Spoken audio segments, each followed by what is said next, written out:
Good afternoon. मैंने आप लोगों को आपकी जो फर्स्ट यूनिट है उसका पहला क्वेश्चन उसका लिंक आप लोगों को सेंड कर दिया था और मुझे आशा है कि आप लोगों ने वो क्वेश्चन जो है वो पढ़ लिया होगा, जिसमें कबीर का जीवन परिचय और साहित्यिक विशेषताएं थी। अब आपके सिलेबस में इसी तरह से कवियों का जीवन परिचय और साहित्यिक विशेषताओं के साथ साथ उनकी कुछ प्रसिद्ध रचनाएं, उनकी कविताएं भी लगी है, जिसकी व्याख्या भी आपको करने के लिए आती है। तो सर्वप्रथम हमने जैसे कबीर का जीवन परिचय और साहित्यिक विशेषताएं पढ़ ली है, तो उनके कुछ दोहे आपके सिलेबस में लगे हैं, जिसकी व्याख्या मैं आप लोगों को इस वीडियो के माध्यम से बता रही हूँ। आज हम सिर्फ उनके 3 दोहे जो है वो पढ़ेंगे या समझेंगे किस तरह से उनकी व्याख्या करनी है। परंतु उससे पहले मुझे आशा इतनी है कि आप लोगों को पता होगा कि व्याख्या जब किसी कविता की करते हैं तो उसे किस तरह से किया जाता है। फिर भी मैं नए बच्चों के लिए जिन्हें इस चीज़ का पता नहीं है उनके लिए ये बताना चाहूँगी कि जब भी हम किसी कविता की या दोहे की व्याख्या करते हैं तो उसे 3 भागों में बांटा जाता है। सबसे पहले आता है प्रसंग। प्रसंग में लिखा जाता है कि यह जो काव्य पंक्तियां दी गई है वह किस कवि द्वारा रची गई है, तथा ये जो काव्य पंक्तियां है ये कौन सी उसकी कवि की कविता है जिसमें से ये ली गई है। और उसके साथ साथ इस कविता में जो है वो कवि मूल रूप से क्या संदेश देना चाहता है या इस कविता को लिखने के पीछे उसका उद्देश्य क्या है। तो प्रसंग में मूल रूप से 3 बातें रहती है: कवि का नाम, कविता का नाम और मूल संदेश जो कवि अपनी कविता के माध्यम से देना चाहता है। आगे जब हम दोहा पढ़ेंगे कबीर का तो मैं साथ साथ में किस तरह से आपने उसका प्रसंग लिखना है उसके बारे में भी आपको बताऊंगी, तो आपका वहाँ से जो कॉन्सेप्ट है वो क्लियर हो जाएगा। दूसरा जो भाग होता है व्याख्या का, वो होता है कि जो भी आपको काव्य पंक्तियां दी गई है उनकी आपने किस तरह से व्याख्या करनी है। सबसे पहले तो आपने उसका जो शब्दार्थ है, अर्थात उन पंक्तियों में कवि क्या कहना चाहता है, मुख्य रूप से ऊपरी तौर से क्या कहना चाहता है उसका वर्णन करना होता है। साथ ही उस कविता को लिखने के पीछे मूल भाव क्या छुपा है, उन काव्य पंक्तियों का भावार्थ क्या है, उन दोनों की पूर्ण व्याख्या करनी होती है। तभी आपका जो कविता की जो व्याख्या है वो पूर्ण मानी जाती है। और तीसरे हिस्से में आता है विशेष, जिसमें आपको 1 या 2 पंक्ति में यह बताना होता है कि ये जो काव्य पंक्तियां आपको दी गई है इनका मूल भाव क्या है, मूल संदेश क्या है। और दूसरे नंबर पे आपको लिखना होता है कि इन काव्य पंक्तियों में कवि ने किस तरह की भाषा एवं शैली का प्रयोग किया है। और तीसरे नंबर पे आपको वर्णन करना होता है कि इसमें कौन कौन से अलंकार, रस, छंद आदि का वर्णन किया गया है। तो इस तरह किसी भी कविता की व्याख्या करने के लिए उसे 3 हिस्सों में बांटा जाता है: प्रसंग, व्याख्या और विशेष। यहाँ तक अगर आपको समझ आ गया होगा तो हम आगे चलते हैं जो आपके सिलेबस में कबीर के दोहे लगे हैं उनकी व्याख्या के लिए। तो सबसे पहला दोहा जो है वो है: मसी कागद छुओ नहीं, कलम गही नहीं हाथ, चारों जुग को महात्मा, कबीरा मुख ही जनाई बात। तो जैसा कि ऊपर प्रसंग, व्याख्या और विशेष की बात आई, तो सबसे पहले आप इसका प्रसंग लिखेंगे कि प्रस्तुत दोहा कबीर दास द्वारा रचित है और इस दोहे में उन्होंने अपने बारे में कहा है, अपनी जो उनकी विशेषता रही है। आप लोगों ने जैसे उनका जीवन परिचय पढ़ा तो उसमें ये लिखा था कि कबीर जो थे वो निरक्षर थे, अर्थात अनपढ़ थे। तो उन्होंने इसी बात को पहली पंक्ति के माध्यम से यहाँ स्पष्ट किया है।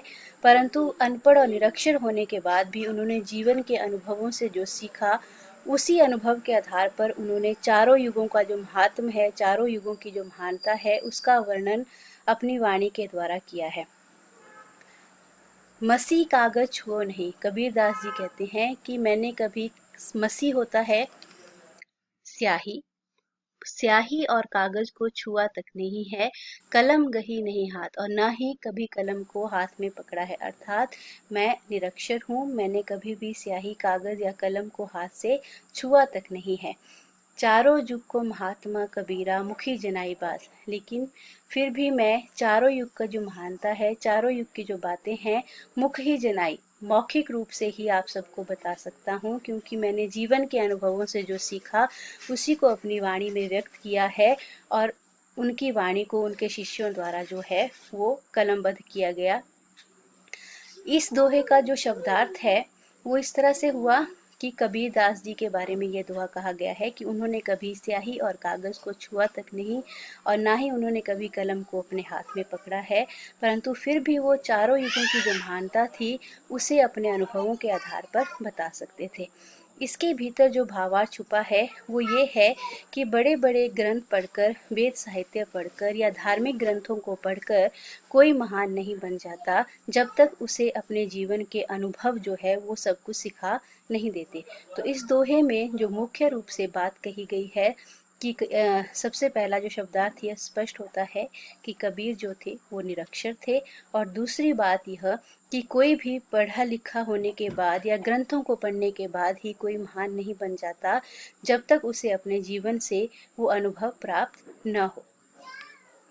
तो इस दोहा ये जो दोहा है, आपने इसका प्रसंग लिख दिया कि यह दोहा कबीरदास द्वारा रचित है और इसमें कबीर जी के बारे में ही वर्णित किया गया है कि वे निरक्षर थे परंतु फिर भी बहुश्रुत और बहुज्ञानी थे, जिन्होंने अपने युग की परिस्थितियों के बारे में मौखिक रूप से ही इतना वर्णन कर दिया जो बड़े बड़े वेद ग्रंथ पढ़कर भी लोग नहीं कर पाते या नहीं समझ पाते। अब व्याख्या हो गई। तो तीसरे नंबर पे अब जब आप इसका विशेष लिखेंगे तो सर्वप्रथम ये लिखेंगे कि इसकी जो पहली पंक्ति है ये इस ओर संदेश करती है कि कबीर निरक्षर थे। दूसरी पंक्ति में आप लिखेंगे कि कबीर ने इस बात को बड़ी गहराई के साथ व्यक्त किया है कि पढ़ा लिखा होने से ही सब कुछ नहीं होता, बल्कि जीवन के अनुभव भी कई बार व्यक्ति को अत्यधिक ज्ञानी और बहुश्रुत सिद्ध कर सकते हैं। तीसरी बात आप इसमें लिखेंगे कि कबीर की जो भाषा है वो सधुकड़ी भाषा है, जिसमें बहुत सारी भाषाओं का मिश्रण मिलता है, क्योंकि उन्होंने जन भाषा अर्थात आम आदमी की समझ में आने वाली भाषा का प्रयोग किया है। इसी तरह आपका जो दूसरा दोहा है वो है, केसो कहा बिगाड़िया जे मुंडे 100 बार, मन को काहे न मुंडिए जामे विषय विकार। इस दोहे में उसी तरह से आप प्रसंग लिखेंगे, कबीरदास द्वारा रचित है और इस दोहे में कबीर ने धार्मिक आडंबरों का विरोध किया है। आपने जब विशेषताएं पढ़ी तो उसमें एक वर्णन यह भी था कि कबीरदास जो है वो बाहरी आडंबरों का और धर्म के नाम पर फैले मिथ्याचार का विरोध करते हैं। तो इस दोहे में उन्हीं बाह्य आडंबरों और मिथ्याचारों का विरोध किया गया है।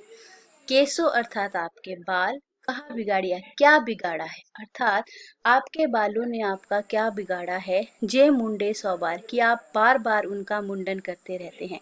बहुत से ऐसे धार्मिक कारण है सनातन धर्म में जिसमें मुंडन को एक धार्मिक व्यवहार या धार्मिक परंपरा माना गया है। तो कबीरदास कह रहे हैं कि आपके केशों ने, आपके बालों ने आपका क्या बिगाड़ा है जो आप बार बार उनका मुंडन करते रहते हैं। मन को काहे न मूंडिए जामे विषय विकार, कि आप अपने मन को क्यों नहीं मूंडते, अर्थात अपने मन को शुद्ध नहीं क्यों नहीं करते, क्योंकि जितनी भी बुरी बातें, विषय विकार मतलब जितनी भी बुराइयां हैं, जितने भी विषय विकार है वो सब आपके मन में विद्यमान रहते हैं। तो बालों को या बाहरी दिखावे से कुछ नहीं हो सकता जब तक आपका मन जो है वो शुद्ध न हो। तो कबीरदास इस दोहे के माध्यम से यह कहना चाहते हैं कि बाहरी दिखावा और आडंबर जो है वो केवल दूसरों को दिखाने के लिए है। आप उससे किसी का भला नहीं हो सकता जब तक आपका मन जो है वो शुद्ध न हो। इसी तरह जो तीसरा दोहा आपको सिलेबस में लगा है वह भी कुछ इसी तरह से बाहरी आडंबरों पर, विशेष रूप से सनातन धर्म पर जो है वो कटाक्ष करता है। बैसजो भया तो क्या भया, बुझा नहीं विवेक, छापा तिलक बनाए करी, दगद्या लोक अनेक। बैसजो अर्थात वैष्णव अर्थात सनातन धर्म, कि वैष्णव भया तो क्या भया, बूझा नहीं विवेक, कि वैष्णव होने से या सनातन धर्म को अपना लेने से या साधु बन जाने से क्या फायदा अगर बूझा नहीं विवेक, अगर उसमें अच्छे और बुरे की समझ ही नहीं है, यदि उसने विवेक को सही तरह से समझा ही नहीं है। छापा तिलक बनाई करी, कि बड़ी बड़ी छापे, बड़ी बड़ी तिलक लगाकर, हाथों और गले में बड़े बड़े आडंबर पहनकर क्या लाभ, दग्ध्या लोक अनेक, यदि आप अपने कर्मों से दूसरे लोगों को जो है वो दुखी करते हैं या दूसरे लोगों को जलाते हैं, तो इस तरह के वैष्णव होने से कोई लाभ नहीं है। कबीरदास कहते हैं कि धर्म को अपनाने से या किसी धर्म का ठप्पा लगा लेने से तब तक कोई लाभ नहीं है जब तक आपके भीतर अच्छे और बुरे की समझ विकसित नहीं हो जाती। बाहरी आडंबर, तिलक या अंगूठियां या गले में बड़ी बड़ी मालाएं पहन लेने से कोई साधु नहीं बन जाता यदि आप अपने कर्मों से दग्ध्या अर्थात लोगों को बहुत दुखी करते हो। तो आशा है कि आपको ये 3 दोहे जो हैं वो समझ आ गए होंगे। यदि आपकी कोई जिज्ञासा है या आप इन 3 दोहों से संबंधित आपका कोई प्रश्न है तो आप मुझे व्हाट्सएप ग्रुप पर मैसेज करके अपनी समस्या का हल कर सकते हैं। Thank you.